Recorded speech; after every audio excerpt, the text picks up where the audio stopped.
إن الحمد لله نحمده ونستعينه ونستغفره ونعوذ بالله من شرور أنفسنا ومن سيئات أعمالنا من يهده الله فلا مضل له ومن يضلله فلا هادي له وأشهد أن لا إله إلا الله وحده لا شريك له وأشهد أن محمدا عبده ورسوله أما بعد قال الله تبارك وتعالى في كلامه المجيد أعوذ بالله من الشيطان الرجيم بسم الله الرحمن الرحيم قل هل يستوي الذين يعلمون والذين لا يعلمون وبسند المتصل منا إلى إمامنا وشيخنا في الحديث والتفسير أبي عيسى الترمذي رحمه الله قال رسول الله صلى الله عليه وسلم ألا إن الدنيا ملعونة ملعون ما فيها إلا ذكر الله تعالى وما والاه وعالما ومتعلما صدق الله العظيم وصدق رسوله النبي الكريم ونحن على ذلك لمن الشاهدين والشاكرين.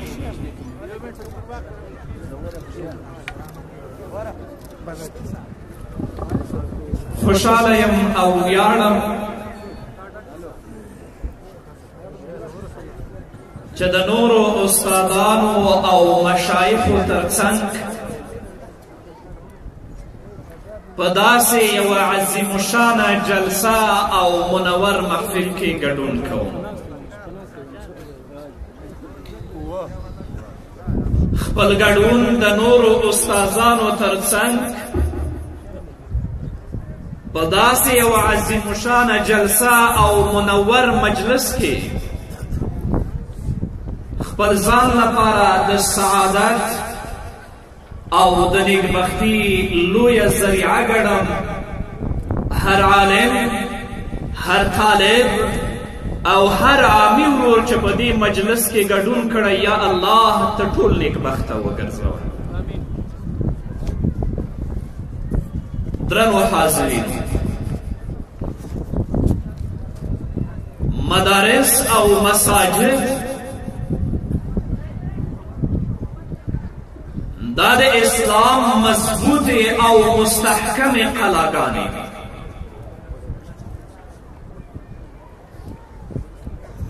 دا هغه مراکز دي چې دلته موږ ته د اسلامیت درس راکول کیږي.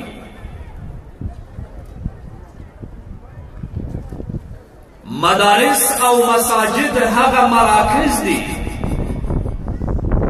چې دلته موږ ته د انساني او د اسلامي اخلاقو تعلیم راکول کیږي.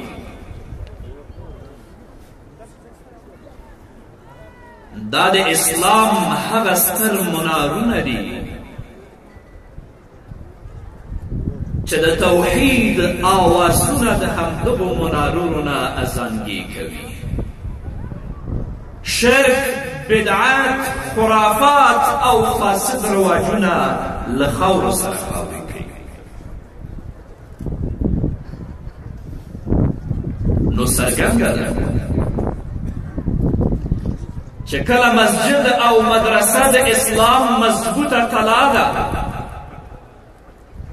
چې کله مسجد او مدرسه د قرآن او د سنت د اشاعت مرکز دی، چې کله مسجد او مدرسه د اسلام ستر منار دی، نو د ځینې سیکولرو او بې شعوره کسانو لخوا همدغو مدارسو او علماو سره د مخالفت اعلان کیږي. لیکن تاریخ په خپلو پاڼو کې دا په زرینو کرښو لیکلي، هر سیکولر، هر بېدینه چې د حق په وړاندې د مخالفت لستونې رابړ وهلي او د حق د مخالفت اعلان یې کړی دی، الله رب العزت هغه ذلیله کړي دي او حق الله رب العزت د آسمان د ستورو په شان ځلولی او د ټولو تر غوږونو یې رسولی.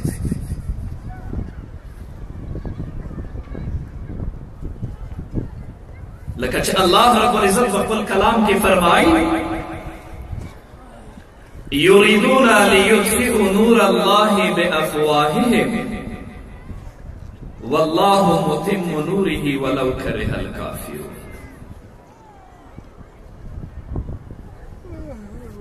ځکه نو کله مو امام شهید، کله مو مسجد شهید، کله مو مدرسه شهیده، کله مو د قرآن او د دین سپېڅلي طالبان شهیدان.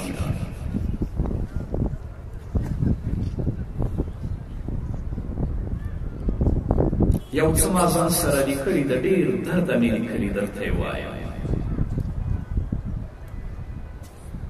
په همدغو ورځو کې یا په تېرو ورځو کې به ستاسو تر غوږونو رسېدلي او په خپلو سترګو به م لیدلي وي چې د وخت د فرعون لخوا زمونږ د قرآن او د سنت مدرسې بمبار شوې، د دین او د قرآن سپېڅلي طالبان مو په وینو ولړل شول.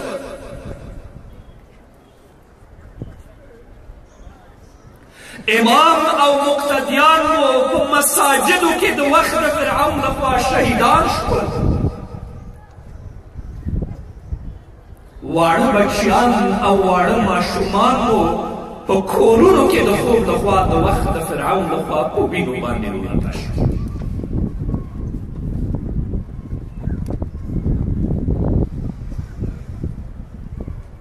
زه وایم ورشه د قرآن حافظه،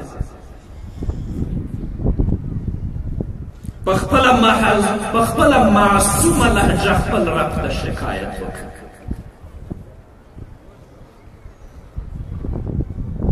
ژړا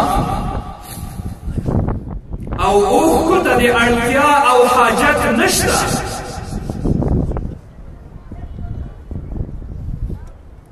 ستا په وینو لړلی وجود او ګردجن مخ، ستا په وینو لړلی وجود او ستا ګردجن مخ ستا د مظلومیت نښه او علامه ده.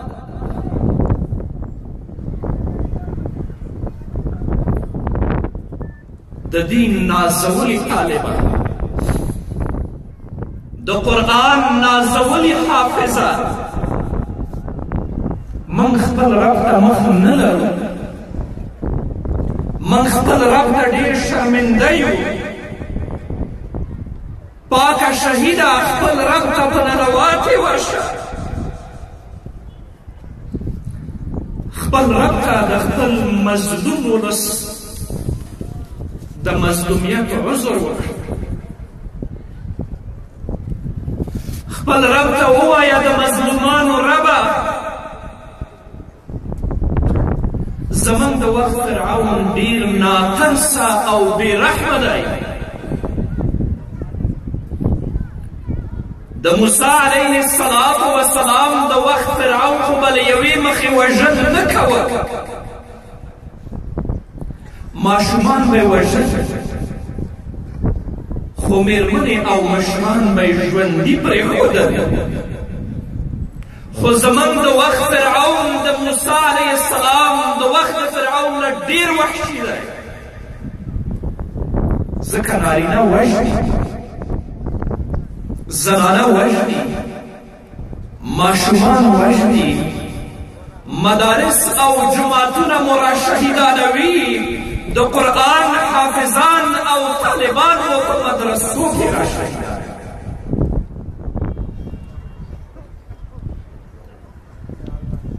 پر مؤمنانو مهربانه پروردګاره، تا چې د موسی علیه السلام د وخت فرعون سره د ټول قوت او قدرت نه په اوبو ننویست، غرق دې کړه. دې سرکشه فرعون ته هم نور وخت مور کړه.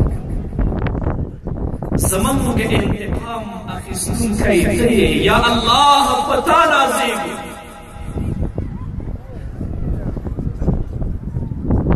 داسې د عبرت نښه وګرځوه چې په راتلونکي کې بیا هم هېڅوک د فرعون جوړېدو قدرت ونه کړي.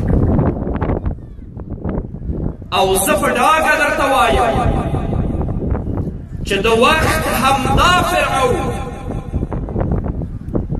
الله رب العزت د ټول مظلومو او بېوسو مجاهدینو په مبارزه باندې داسې په خاورو لړلی او غرق کړی دی چې په نړۍ کې به بیا هیڅ کافر دا جرأت ونه کړي چې په مسلمان باندې تجاوز وکړي یا دا جرأت وکړي چې اسلامي خاوره د خپل اشغال یا د خپل استعمار باندې راوړي.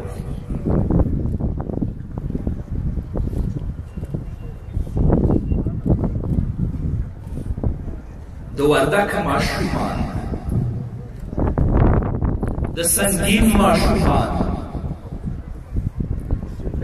د لغمان ماشومان، د لوګر ماشومان د همدغو بې رحمو او مرتدو په لاس په خواږه خوب کې شهیدانېږي او کورنۍ یې په وینو باندې لړل کېږي.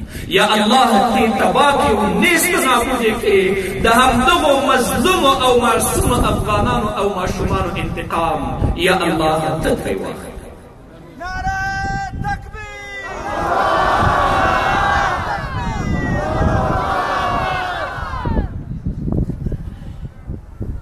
درې خبرې کوم.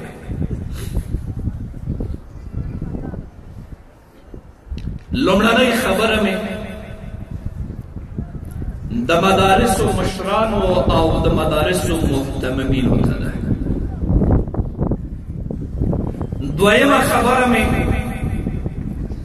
درنو فاضلانو او علماو ته ده چې دلته ستاسو تر مخ ناست. او دریمه خبره مې درنو عوامو مسلمانانو ته.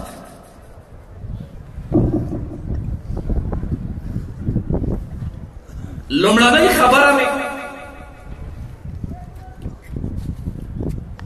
د مدارسو مشرانو او مهتممینو ته دا ده چې کیفیت ته په کمیت باندې لومړیتوب ورکړي.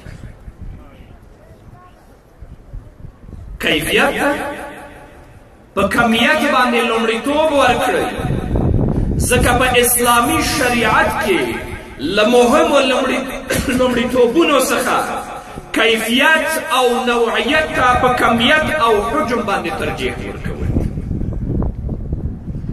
نو د عدد کثرت او د حجم ضخامت دا په شریعت کې اعتبار نه لري، بلکې یوازې او نوعیت او کیفیت په شریعت کې او په اسلام کې د اعتبار وړ دی. علماء کرام ناست، که موږ او تاسو د الله رب العزت کلام مطالعه کړو، په عموم کې الله تعالی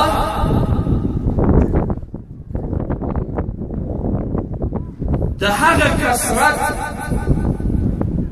غندنه کړې ده چې افراد یې د تعقل او د پوهې څخه کار نه اخلي. په سورة عنکبوت کې 33 آیت کې الله فرمایي بل اکثرهم لا یعلمون. په سورة اعراف کې 108 آیت کې الله فرمایي ولکن اکثر الناس لا یعلمون. په سورة بقره کې 243 آیت کې الله فرمایي ولكن اکثر الناس لا يشعرون. او په داسې حال کې چې الله رب العزت د یو وړوکي شکر کوونکي او عمل کوونکي جماعت ستاینه کړې. په سورة الصاد کې 40 آیت کې الله فرمایي الا الذين آمنوا وعملوا الصالحات وقليل ما. دا ډېر لږ خلک. نو د مدرسو مشرانو ته او محترمینو ته دا وایم په دې مو خوشحالېږي چې مدرسه کې 200 طالبان لرم، 800 طالبان لرم، 1000 طالبان لرم، 600 طالبان لرم، بلکې دې ته وګوره چې دا څومره طالبان ته لري د څونه یې د دین د خدمت توقع شته. لوی مصیبت خو د ټول مسلمان لپاره په ځانګړې توګه د طالب لپاره موبایل او انټرنیټ جوړ شو. د دې لپاره چې هغه په شپه کې او د خپل فراغت په وخت کې د الله کلام پرانیزي تحقیق وکړي، د نبی کریم صلی الله علیه وسلم احادیث پرانیزي، د دې ترڅنګ د فقه وچتې فتاواوې او کتابونه پرانیزي. بس موبایل دی، انټرنیټ دی، او فیسبوک دی، او واټساپ دی، او ورپسې دا نور شی. طالبان مور او پلار چې ستا خرچه درکوي او ته د مسافري شپې ورځې په مدرسه کې تېروې، هغه مور او پلار او ستا ټولنه، کلی او وګړي ستا نه د دین د خدمت توقع لري.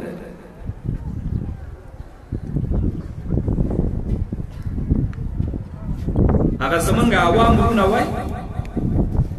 وایي کاڼي خو ډېرې دي، تیږې خو ډېرې دي، خو د من پیدا کول پکې دا ستونزمن کار دی. 400 کاڼي به پراته وي، 500 کاڼي به پراته وي، خو په دې کاڼو کې د من پیدا کول دا ستونزمنه خبره ده چې ته پکې من پیدا کړې چې من پکې کامیاب وي.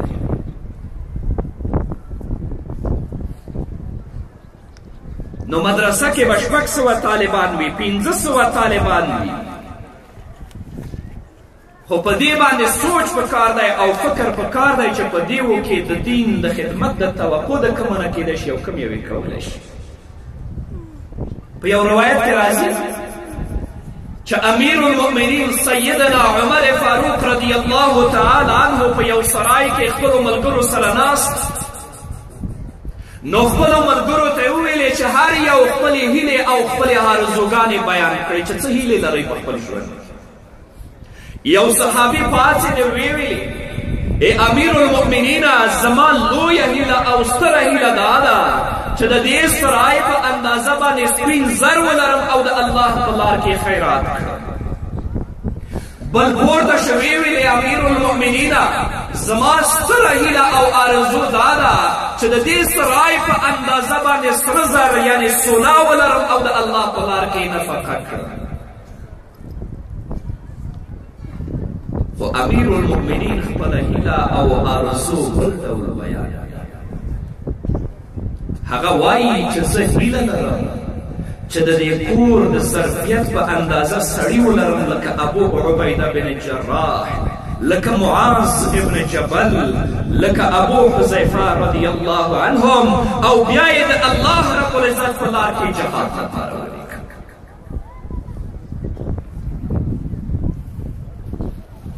زما ستره هیله او زما ستره آرزو دا ده چې زه د ابو عبیده بن جراح، معاذ ابن جبل او د ابو حذیفه رضی الله عنهم په شان سړي ولرم او د الله په لار کې جهاد لپاره ولیږم. نو د مدارسو درنو مشرانو، د مدارسو محتممینو هیله مې دا ده چې کیفیت ته په کمیت باندې ترجیح او لومړیتوب ورکړي. د طالب د استعدادونو او د ظرفیتونو نه ځان خبر کړئ. داسې په مدارسو کې وروځئ چې هر یو د اسلام د مقدس دین الګو او نمونه وي، چې کله خپلې ټولنې او خپل کلي ته لاړ شي په هغې ټولنه کې چې نور مسلمانان ژوند کوي هغه دې ته وهڅېږي چې خپل اولادونه د الله د دین د زده کړې لپاره مدارسو ته راولېږي. او که داسې وي چې غبي راغی او غافل لاړ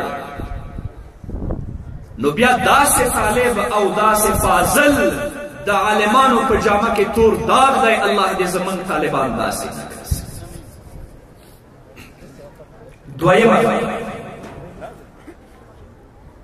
دویمه خبره مې دې فاضلانو ته د ډېر په دقت سره یې واورئ. درنو فاضلانو، ستاسو مسئولیتونه ستاسو په فراغت باندې نه خلاصه کیږي. لس کاله مو په جامعه اسلامیه کې تیر کړل یا مو په نورو مدارسو کې تیر کړل. نن درته د شیوخو او اساتذو په مبارکو لاسونو د فضیلت پګړۍ تړل کیږي. دا ستاسو مسئولیت نه خلاصه کیږي چې لاړئ فارغ شوئ.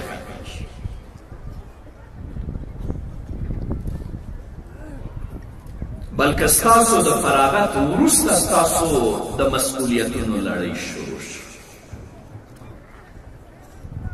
ستا پلار به ویل چې زوی مې په مدرسه کې طالب دی، ستا ورور، ستا اکا زمونو او اقاربو خپلوانو کلیوالو دې ویل چې زمون خپل په مدرسه کې طالب دی. خو چې کله فارغ شو د مسئولیتونو لړۍ دې شروع شو. اوس هغوی ستاسو نه د دین د خدمت توقع لري. زه په چا اعتراض نه لرم، خدا د خپلې تجربې نه درته وایم چې زموږ اکثره فاضلان د خپل لوی مسئولیت څه شی ګڼي؟ امامت. چې 5 وخته خلکو ته جمع ورکړم او 3 وخته خلک ما ته ډوډۍ راوړي، زه یې وخورم بس. محمد رسول الله هم امام دی، خو د امامت ترڅنګ مجاهد دی، د امامت ترڅنګ د حق داعی دی، د امامت ترڅنګ د توحید بیانونکی دی، د امامت ترڅنګ د شرک، بدعات، خرافاتو، ظلم، بدبختۍ او نارواو په وړاندې باندې لوی مبارز دی. امامت ستر منصب دی، د دې ترڅنګ چې ستر منصب دی لوی مسئولیت هم دی. د عیساوجي حواشیو کې به تاسې لوستي وي چې کله هلته د امام تعریف کوي من تقدم القوم لاقامة امور دینیه او دنیویه. ابو نعیم په حلیة الاولیاء و طبقات الاسفیاء کې لیکي چې معاذ ابن جبل رضی الله تعالی عنہ فرمایي علم زده کړئ، ځکه د الله رب العزت لپاره د علم زده کول د تقوا برخه ده. تا چې 5 کاله، 6 کاله، 10 کاله په مدرسو کې تیر کړل، خپل ژوند یې ټول په تقوا کې تیر کړی. علم ترلاسه کول عبادت دی، یو تر بله مذاکره کول ثواب دی، پلټنه یې جهاد دی، بل ته ورزده کول صدقه ده، او په وړ خلکو یې خرڅ کول د الله د قرب سبب دی. علم د جنتیانو د لارې مناره، علم په خفګان کې د خوشحالي سبب دی، علم په مسافري کې ملګری دی، علم په تنهایي کې خبرې کوونکی دی، علم په غم او په خوشحالي کې لارښود دی، علم د دښمن په خلاف وسله ده، علم د ملګرو ترمنځ د ښایست او لوړوالي ذریعه ده. د علم له برکته الله قومونه لوړوي او د خیر په کارونو کې د خلکو پیشوان ګرځوي. فرښتې داسې خلکو ته د ملګرتیا تلوسه لري، دوی ته وزرې غړوي، ټول وچ او لانده ان په سمندر کې کبان او په وچو کې ژوي ورته د بښنې دعا غواړي. ځکه په علم سره مړه زړونه ژوندي کېږي، پټې سترګې روښانه کېږي، علم د عمل لارښود، نو نېکبخته خلک به ترې برخمن کېږي او بدبخته به ترې بې برخې. الله دې موږ ترې نه بې برخې. نو ستاسو د مسؤلیتونو لړۍ درنو فاضلانو اوس شروع شو. د محمد رسول الله صلی الله علیه وسلم د امت ژوند ډیر محدود دی، الا ماشاء الله څوک سلو کلو ته او اتیاو نویو ته ورسېږي، په اوسط ډول 15 شپېته اویا تر اتیا پورې د الله په فیصله باندې له دنیا نه ځي. نو درنو عالمانو فاضلانو، په خپل محدود ژوند کې د الله رب العزت لپاره د دین داسې خدمت وکړئ چې راتلونکي نسل لپاره الګو او نمونه وګرځئ او د هر مسلمان په ژبه باندې د ستاسو د خیر ذکر وي او نورو لپاره تاسو د مثال په توګه باندې یاد شئ. زه دوه درې کسه د مثال په توګه درته یادوم. عمر الثاني امیر المؤمنین عمر بن عبدالعزیز رحمه الله په خپله 10 میاشتنۍ دوره کې چې د هغه د واکمنۍ دوره وه، د ده په وسیله الله د عدل او انصاف اساسات بیا را ژوندي کړل او د همده په وسیله یې د بدعاتو، ظلم او خرافاتو ټولې لارې وتړلې، د ظالمانو لاسونه یې لنډ کړل، د خلکو حقوق یې را ژوندي کړل، د مخالفت او اختلاف ټولې لارې وتړلې، د خلکو لپاره یې له امن څخه ډکه فضا رامنځته کړه، بېوسه او غریب خلک یې په خېټه ماړه کړل، هرې لورې ته یې آساني او ارزاني خپره کړه، تر دې چې شتمن خلک په دې سوچ کې شول چې د خپلو مالونو زکات چا ته 10 میاشتې حکومت کړی. تاریخ د اسلام وګورئ، اما تر ننه پورې د هغه عدالت، د هغه کړنې او د دیني هغو اساساتو بیا را ژوندي کول د هر مسلمان په ژبه باندې یادېږي. امام شافعي رحمه الله 54 کاله عمر درلود.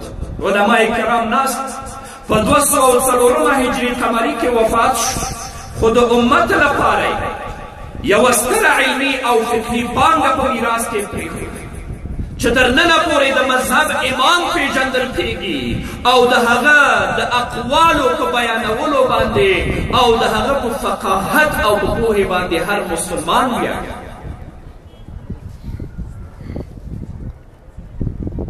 همدارنګه امام نووي رحمه الله چې د مسلم لویه شرح یې لیکلې، د مبارک 45 کاله عمر درلود، په 686 هجري قمري کې وفات شو، خو د هغه علمي کارنامې او آثار په ځانګړې توګه په فقه او حدیث کې د ټول امت لپاره فخر دی. په همدې ډول نور فقها او د دین امامان لکه ابن ایوبی السرخسی، ابن جوزی، ابن قدامه حنبلی، ابن قدامه قرافی، ابن تیمیه، ابن قیم، شاطبی، ابن خلدون، ابن حجر، ابن وزیر، ابن همام، علامه سیوطي، علامه دهلوي، علامه شوکاني او داسې نور چې په خپل علم او قلم سره علمي او انقلابي، علمي او فرهنګي انقلاب بیا را ژوندی کړه او د دې لپاره یې لاره هواره کړه او د دنیا کې د علم نوی روح په خوځښت راوست. ما بیګا هم دلته خبره وکړه چې ابو نعیم په حلیة الاولیاء د ابن عمر رضی الله تعالی عنهما قول را نقل کوي، یو طالب، یو عالم، یو مسلمان د علم او د پوهې لوړې درجې او کمال ته هله رسیږي چې په 3 شیانو باندې پوه شي. ډېر په دقت یې واورئ فاضله. اول دا چې د ځان نه لوړو خلکو سره چې په علمي سویه او کچه کې د دوی نه اوچت وي بغض، کینه او حسد ونه کړي. تاسې ځئ خپلې کلي کور ته، کیدای شي ستاسې په ټولنه کې داسې عالمان وي چې علمي سویه او کچه یې ستاسو نه اوچته وي، نو چې کله په حنفیت او دیوبندیت باندې سمبال وي تاسو د هغه مټ یاست، د هغه په کړنو او خدمتونو باندې د تایید مهر ولګوئ. بغض ورسره مه کوئ، کینه ورسره مه کوئ. الله به مو د علم او د پوهې لوړې درجې ته ورسوي. که تاسو هغه سره کینه شروع کړه، بغض مې شروع کړه چې ته ولې دا کارونه کوې، خلک ولې درته راټولېږي، خلک ولې در سره مینه کوي، ستا ولې اوري زما نه اوري، لاړې تباه شوې.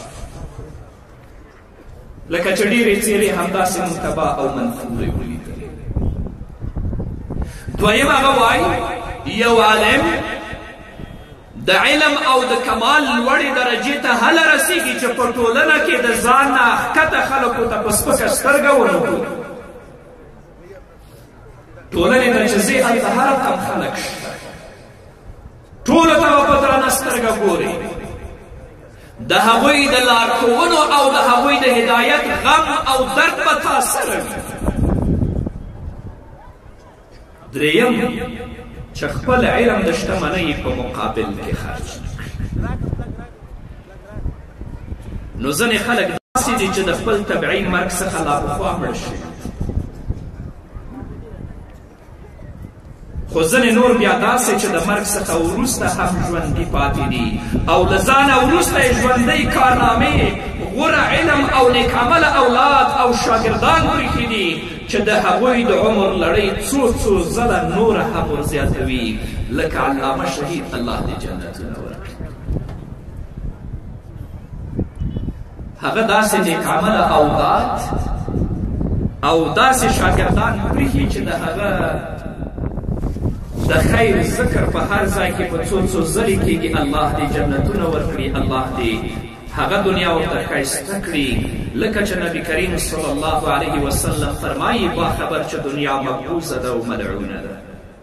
هغه دنیا چې تا د الله د ذکر نه غافله وي، څه چې پکې دي هغه هم ملعون او مبعوث دي، مګر د الله یاد وما والاه چې مراد د دې نه عبادات دي، وعالما ومتعلما، مګر عالم او متعلم. رسول الله صلی الله علیه وسلم ستاسو د خیر او ستاسو د بهتري ګواهي ورکړې ده. وروستنۍ خبره مې عوامو ته خبرې را لنډوم. درنو عوامو، درته مې وویلې چې مدارس او مساجد دا د اسلام ستر مراکز دي. په ځانګړې توګه شتمنو ورونو خپلې مادي او معنوي مرستې مدارسو او علماو نه مسپموي. همدارنګه د هر یتیم او د هر شهید د کونډې دروازه وډبوئ. موږ ډېر ځورېدلی ولس یو، موږ ډېر کړېدلی ولس یو، ډېرې داسې کونډې خویندې لرو چې د حسرت او ناامیدي دوړو یې په مخونو او په سرونو پرتې دي. ډېر داسې یتیمان لرو چې د بېوسۍ او د فقر علامې د ورایه د هغوی په مخونو کې څرګندې دي. ډېرې داسې بورې میندې لرو چې سترګې د خپلو اولادونو راتګ ته په لاره دي. ډېر داسې پلرونه لرو چې د خپلو ورکو ځوانانو اولادونو له لاسه یې د خپلو د سترګو دید د لاسه ورکړی او دماغي تکلیف ورته پیدا شوی. نو توصیه مو تاسو ته دا ده